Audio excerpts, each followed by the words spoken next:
Montana, 1883.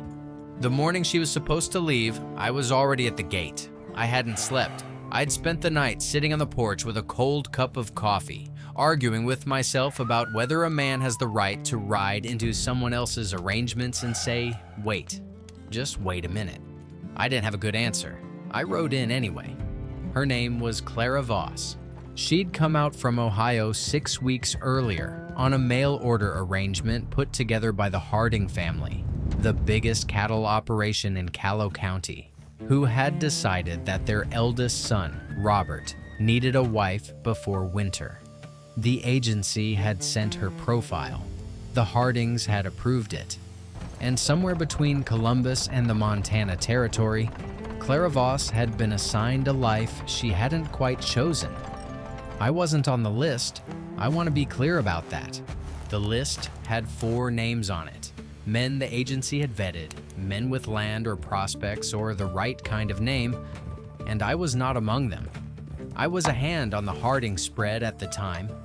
I ate at the bunkhouse table. I fixed fences for wages. Clara Voss was not meant for men like me, and every person in Calhoun County understood that without it ever being said out loud. The problem was that I'd already made the mistake of talking to her, and once I did, I couldn't find a way to stop thinking about it. She arrived on a Thursday. I remember because Thursdays were when I rode the north fence line, and I came back to the main house to find a wagon stopped in the yard and a woman sitting straight backed on the seat, looking at the mountains the way a person looks at something they weren't entirely prepared for. She wasn't what I expected. I didn't know what I'd expected exactly. The other hands had been making their guesses for weeks, the way men do when there's nothing better to speculate about. But Clara Voss didn't look like anyone's guess. She was quiet in the way that takes up more space than noise. Dark eyes that moved over everything carefully, like she was cataloging it, like she was deciding something, though she hadn't been given the right to decide anything. Mrs. Harding brought her inside. I went back to work.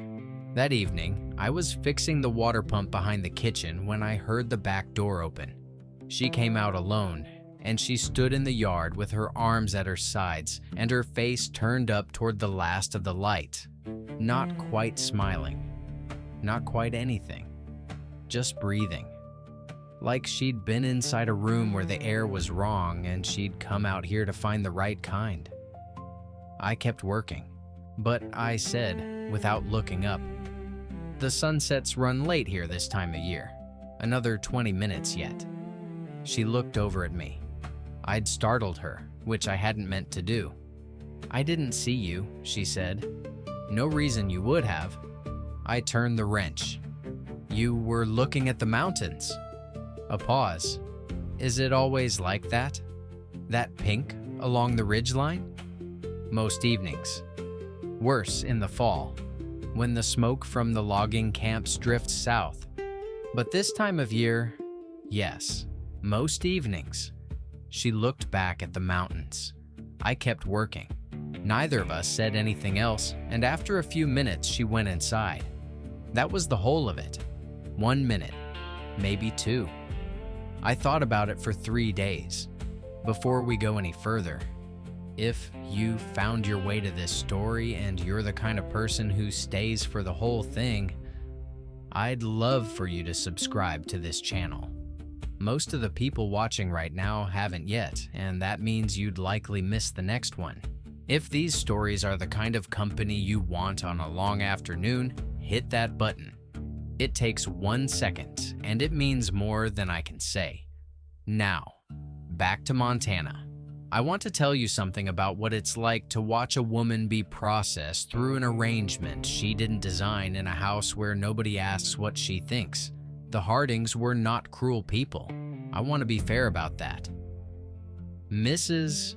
Harding was efficient and organized, and she showed Clara the house the way you'd show a new employee the filing system. Mr. Harding was cordial at meals. Robert, who was 29 and broad-shouldered and handsome in a way that required no effort, was polite in the distracted manner of a man who has already made his decision and is simply waiting for the paperwork to confirm it. Clara said yes to everything. She learned where things were kept. She helped with the cooking without being asked.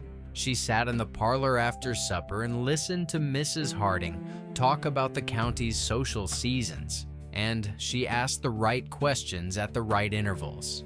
But I'd see her sometimes through the kitchen window when I was working the yard, and there was a moment, just a flicker, when she'd set something down on the counter and go still. Not unhappy, not frightened, just somewhere else, like she was listening for something she hadn't heard yet. She had a scar along the left side of her jaw, from her ear toward her chin, pale and thin, the kind that's years old. I noticed it the second day, and I noticed that she wore her hair in a way that partially covered it, and I noticed that she touched it sometimes, unconsciously, when she thought no one was watching. A reflex, an old one. Nobody mentioned it. There was one thing I could say for the Hardings. Nobody mentioned it, but nobody told her it didn't matter either. And there's a whole world of difference between silence that ignores and silence that accepts. I spoke to her properly for the first time on a Wednesday, 3 weeks after she arrived.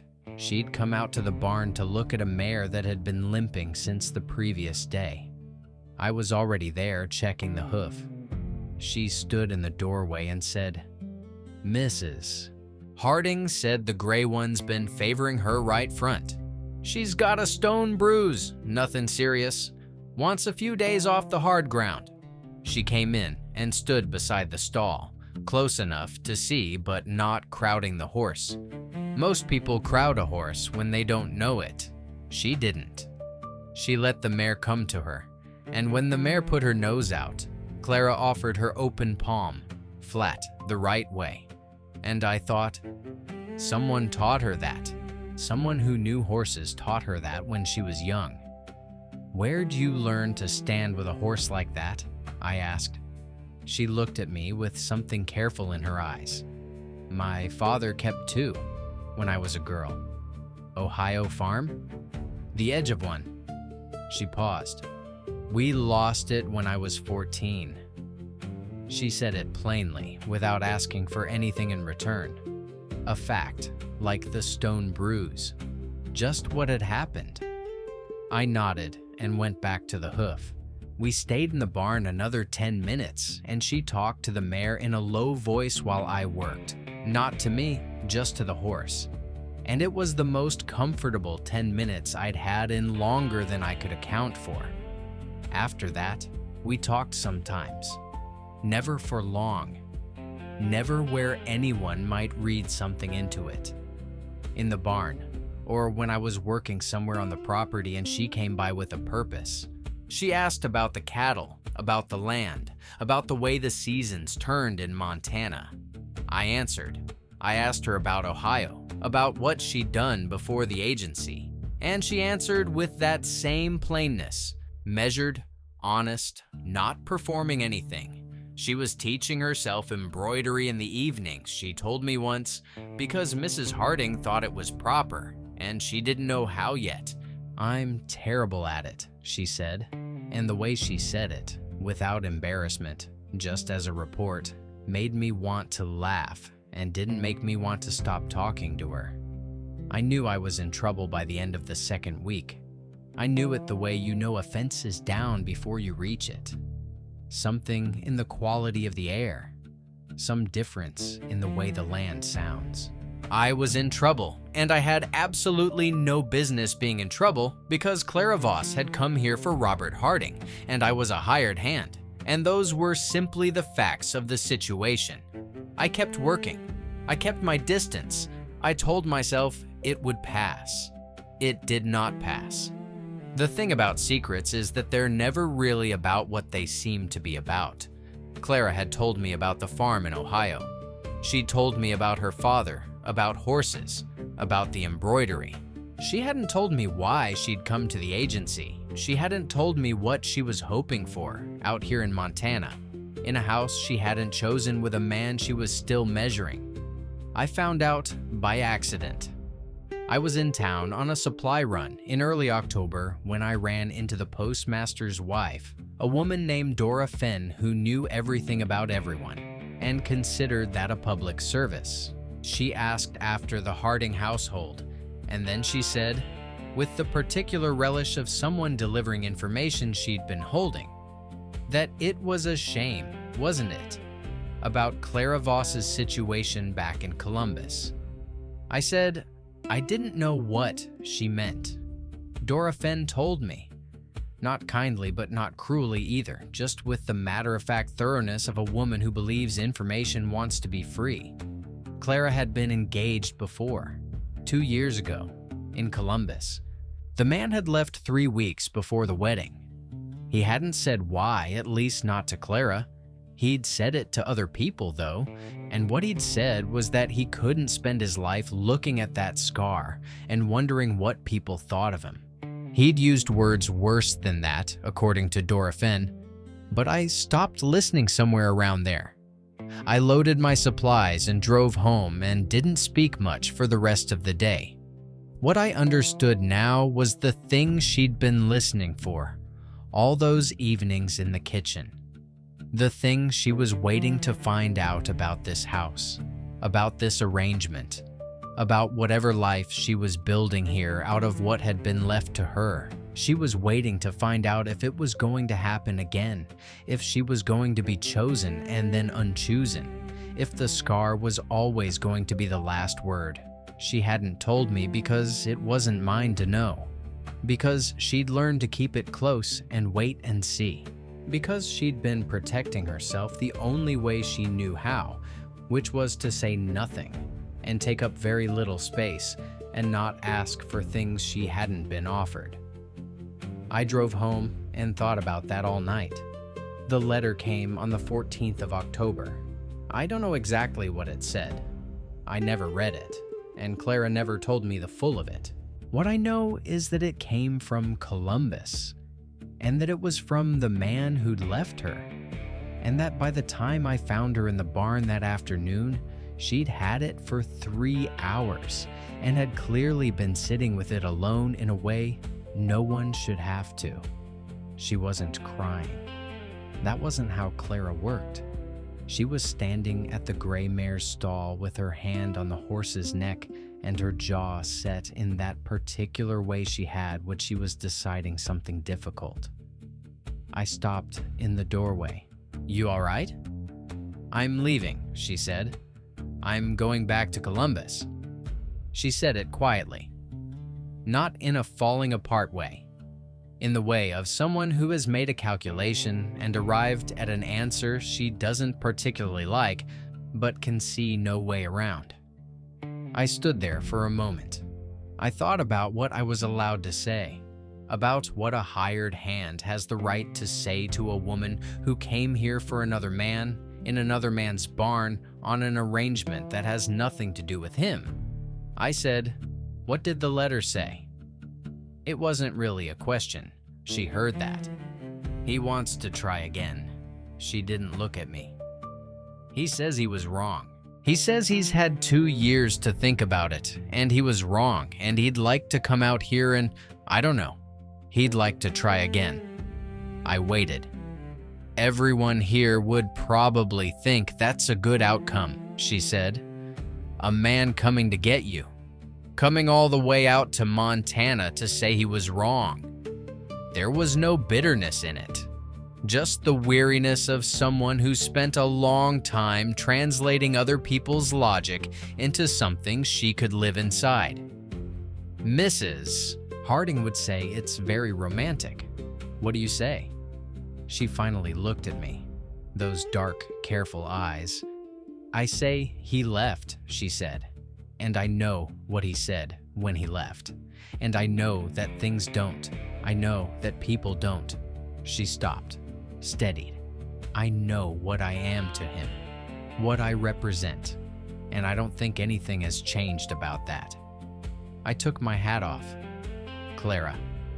She waited. I had spent 6 weeks keeping my distance from this woman because it was the right thing to do, because she hadn't come here for me, because I was not on the list, and there were good reasons why, and I had told myself every one of them until I nearly believed them. I said, I know it's not my place. I know I have no standing here. You came for a different reason, and I understand that, and I'm not asking you to account for any of it. I looked at her steadily. But I've talked with you almost every day for 6 weeks, and I've never once heard you say what you actually want. What you want. Not what's practical. Not what makes sense for the arrangement. What you want. She was very still. I'm not asking you to want me, I said. I wouldn't ask that. But I'm asking you not to go back to a man who told you what he thought of your face, because he's decided maybe he can manage it after all. You're not something to be managed. The barn was very quiet. The mare moved, shifted her weight. You don't know what I want, Clara said. No, but I know you stand with a horse the way someone taught you when you were young, and I know you talk to animals when you think no one's listening, and I know you've been waiting to find out if this place is safe, and I want to tell you, even if it doesn't matter, even if you're leaving tomorrow, I want to tell you that you're the most honest person I've talked to in years. And that's not nothing. That is not nothing. She looked at me for a long time. She didn't leave on the 15th.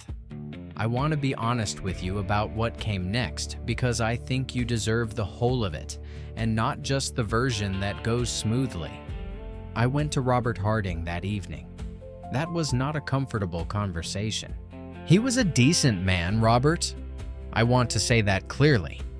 But he looked at me across his father's desk with the expression of a man trying to determine whether he was being insulted, and I had to explain to him carefully, respectfully, and with full acknowledgement that I had no rights here whatsoever, that I believed Clara Voss was not meant for this house, that I believed she deserved to be asked what she wanted, and that I was asking, right now, if he would release her from the arrangement. Not because anything improper had happened, but because honesty costs less than regret. He was quiet for a long time. He looked out the window. He said, finally, she never seemed unhappy. No, I said, she wouldn't. He thought about that. And you think she'd choose you? I think she should get to choose, I said. I'd like to be on the table. He let out a long breath. He wasn't angry. He was something more complicated than angry. A man recalibrating what he thought was settled. He told me to give him a day. He gave Clara a conversation instead of a day. A real one, I think. The kind he probably should have had 6 weeks earlier. He told me later, without elaborating, that she'd thanked him and that it had been a relief for both of them. I believed him.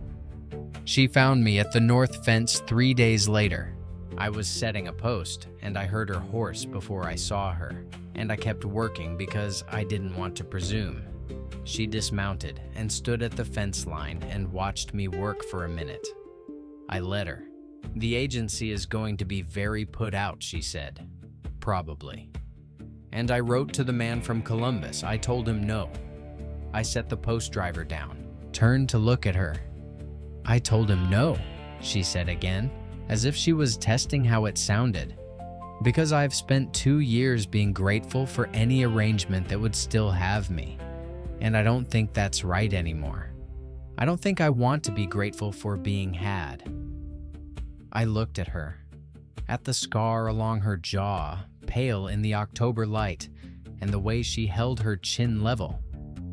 It's not a small thing, I said, to know what you don't want. No, she agreed. It isn't. A pause. You said you wanted to be on the table. I did. Then be on the table. She looked at me with those careful eyes, and there was something new in them. Not quite certainty, not quite hope, but the look of a woman who has decided to stop arranging herself around what other people might manage. Start there. We were married in the spring, not at the Harding place. We'd both moved on from there by February. Me with my wages and a plot of land I'd been quietly saving toward for 3 years. Her with the small trunk she'd brought from Ohio, and a knowledge of horses that turned out to be one of the most useful things on 40 acres. The ceremony was simple.